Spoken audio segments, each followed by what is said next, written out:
Okay, so it's day 2. We've left our solution here, steeping for a full evening. You could probably take longer for that. I think the longer you leave it, the better. The darker the tannins come out of the oat galls, the more tannin comes out, the better this next part becomes. So this is where we take the actual chemical reaction portion. I'm going to stick this little tubby thing and drain the ink. I don't think mine is quite as dark as I'd like it, but you know, I'm doing my best. So I'm just gonna tip that out into here. So I'm gonna do it off the stove and in front of the bleeding camera. That would help, wouldn't it? Stay where you are, Sieve. Oh, that's quite warm.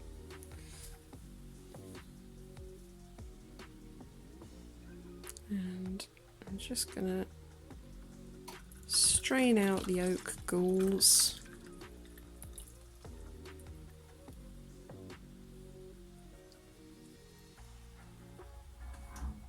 Leaving our quite dark brown water. Ooh.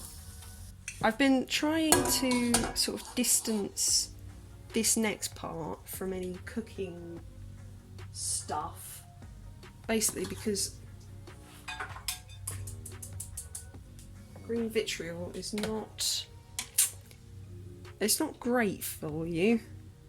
I've still got some little bits of oak gall in here. Let me just flick them off as best I can.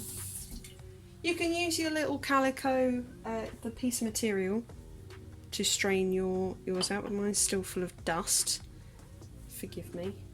The next stage is to make it black. So we're going to take a little spoonful of the green vitriol, and in it goes. Do you see that? How quickly it turns black. Look at it. Jet black. Oh, that was very satisfying. I don't know how much. I couldn't find like an exact recipe, you know, so I assume the more green vitriol you use, the darker it will be until you put so much in that it won't be in solution anymore, because that's already a lot darker than it was. What a lovely colour, that's almost blue. I don't know if it's just reflecting off my shirt, but I'll let that dissolve. I'm well chuffed. That's actually really nice. So right, this is the ink. So it's quite runny. Whilst that, you'd probably be able to paint with that quite nicely, sort of watercolour type deal. We want ink. So the next thing to add is your gum arabic. Now gum arabic is actually edible. It's I don't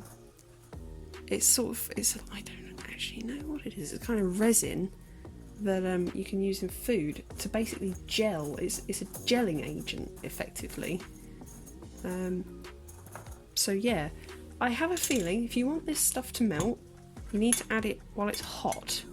So you can either stick this back on the stove, you can stick it on the stove even, and sort of, oh, well that's going to be there forever, isn't it? Ugh, foolish.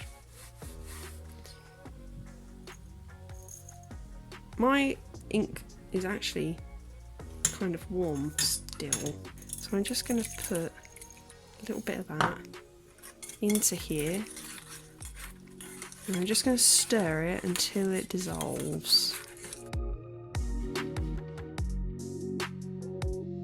Yeah, I think I'm going to have to heat this up a bit more.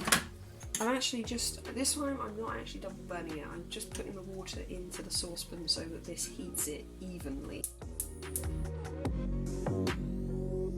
Interestingly, while that's heating up, I'll just ramble at you.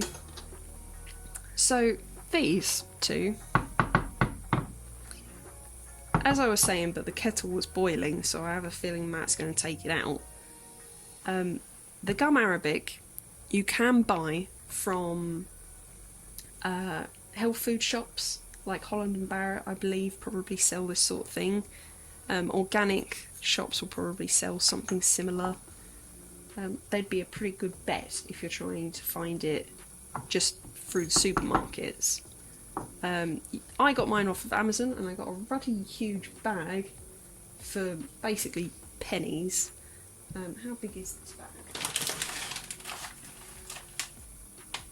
It says 500 grams, but it's pretty tonk. And I got this stuff from eBay, although you can also buy that on Amazon. You can actually find a substitute for this if you use a nail and soak it into some cider vinegar for a while. And that basically makes the iron sulfate, because that's what it is. This is iron 2 sulfate, otherwise known in the medieval period as green vitriol. It does have another name, I can't remember what it is, copper sand or something like that, which is funny because there's no copper in it. But it's basically iron sulfate, and I believe nowadays it's used as a moss killer. So basically, I could sit here and show you me stirring this for the next 3 hours, but there's not really a lot of point. I will show this to you again when it's time to bottle it up.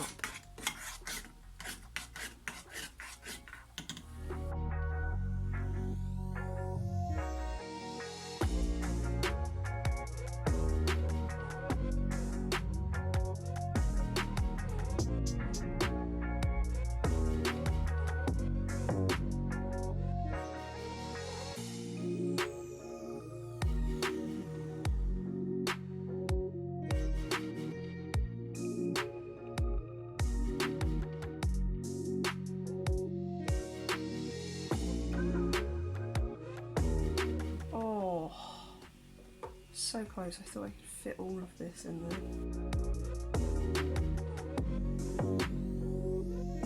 Just a little bit shy.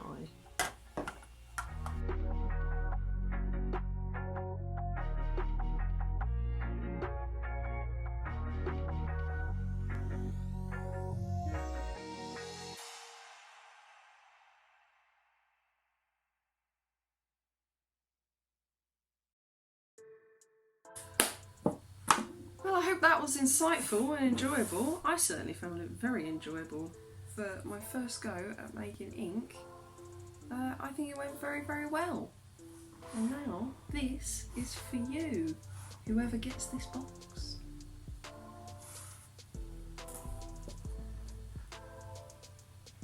Thank you for watching. I hope you have a lovely day. I hope you have a lovely rest of the week. I'll see you tomorrow for more stuff.